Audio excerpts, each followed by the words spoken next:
Hey guys, tonight we step quietly into a world where ancient wisdom gently brushes against the noise of your modern life. Imagine yourself standing in a misty courtyard, the air cool and heavy with the scent of jasmine and burning incense. You hear the distant murmur of a stream, soft and persistent, weaving through a landscape where time slows down, where the hurried clamor of today's hustle feels like a distant echo.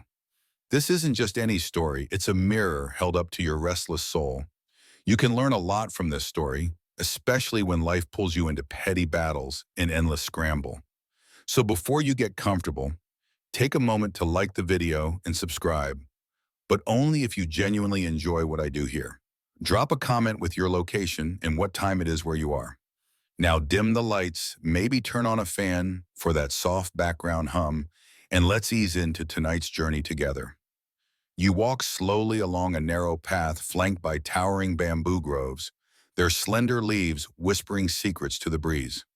Somewhere close by, an elderly sage is seated beneath the broad shade of a ginkgo tree, a figure wrapped in simple robes, eyes closed but ears open to the world.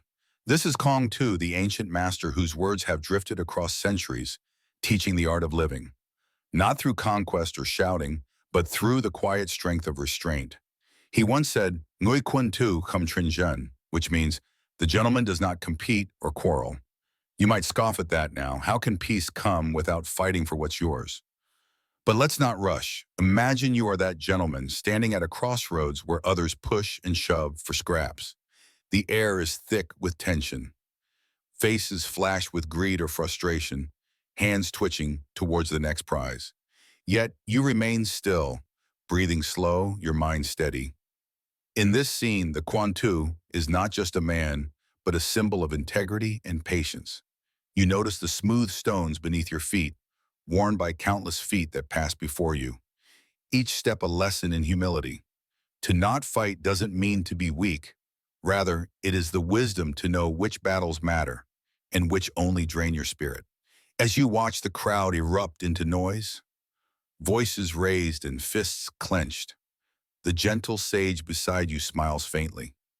He sees how easy it is to get tangled in the web of desire, how the endless chase blinds people to the calm beauty of simply being. You can almost feel the weight of invisible chains, the need to prove yourself, to claim territory, to win at any cost. But here is the secret. The Quan Tu understands that true power lies in self-mastery, not in overpowering others. He is like the bamboo, strong, flexible, able to bend with the wind but never break. You sense the cool breeze shifting, carrying away the noise, inviting you to breathe deeper. You recall a story told by the master about two villagers who quarreled over a small piece of fertile land. One was impatient, quick to anger, fighting for every inch with harsh words and threats. The other remained calm, working diligently on his own patch, nurturing the soil with care and respect. Over time, the calm man's crops flourished, and his neighbors admired his peace of mind. The other, worn thin by conflict, found his life barren despite his battles. That story drifts through your thoughts like a gentle river, slow but unstoppable. You start to see how the endless scramble for possessions or status can consume you, leaving little room for joy or wisdom. The Quan Tu doesn't refuse struggle, but he chooses his path wisely. He values harmony over victory, peace over pride. Look at the ginkgo leaves falling now, golden and serene, spiraling slowly to the earth. They don't fight the wind, nor do they cling desperately to the branches. They release gracefully, trusting the cycle of life. Isn't that a metaphor for us all? You feel a tug inside, a quiet battle between your impatience to seize and the deep yearning for peace. You think about your own life, the small moments where you clenched your fists, raised your voice, or held grudges. Could letting go have been the braver act? The Quan Tu doesn't avoid conflict out of fear. He transcends it with understanding. He knows that some things are beyond control, and wasting energy on them only poisons the heart. The scene shifts again. Now you see the master rising slowly, the folds of his robe whispering like a secret. His eyes meet yours, calm, steady, full of a quiet fire. To win the world by force, he says, is easy. To win yourself is true mastery. And in that moment, the meaning settles like warm tea in your chest. You're not here to conquer others, but to master yourself.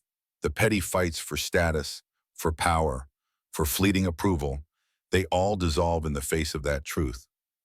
You're reminded that sometimes the greatest victory is choosing not to fight. The bamboo leaves rustle again, and you hear the soft laughter of the stream nearby. You are no longer an outsider watching from the edge. You become part of this eternal rhythm, where wisdom whispers in the quiet spaces between chaos. Maybe tonight you'll carry a little more patience, a little more calm. You'll remember the words of the ancient master when the world feels loud and aggressive. Don't get pulled into every struggle. Like the bamboo, bend with grace and stand strong within. As the night deepens, the stars blink gently above. The world may rush on, but you have found a still point within yourself, a place where the soul can rest, free from the noise of competition. As your eyelids grow heavy and the world softens around you, imagine the last golden ginkgo leaf drifting gently down, landing without a sound on the quiet earth. The breeze has slowed to a whisper, carrying away the tension that clung to your shoulders. There's a gentle hum now, the kind that soothes and invites calm. You realize that peace isn't about winning or losing, but about choosing where to place your energy and heart. You feel your breath slow, each inhale a wave of warmth, each exhale releasing the urge to fight the small battles that once seemed so urgent. The master's words echo softly in your mind. Win yourself. In this silence, you meet the deepest part of who you are, strong, patient, and free. Let the calm wash over you like a soft rain, quiet and steady. You are part of a long lineage of souls who learned to stand without struggle, who found strength in letting go. The world can keep its chaos. You have found your stillness. Rest here now, breathe. Know that you are enough just as you are.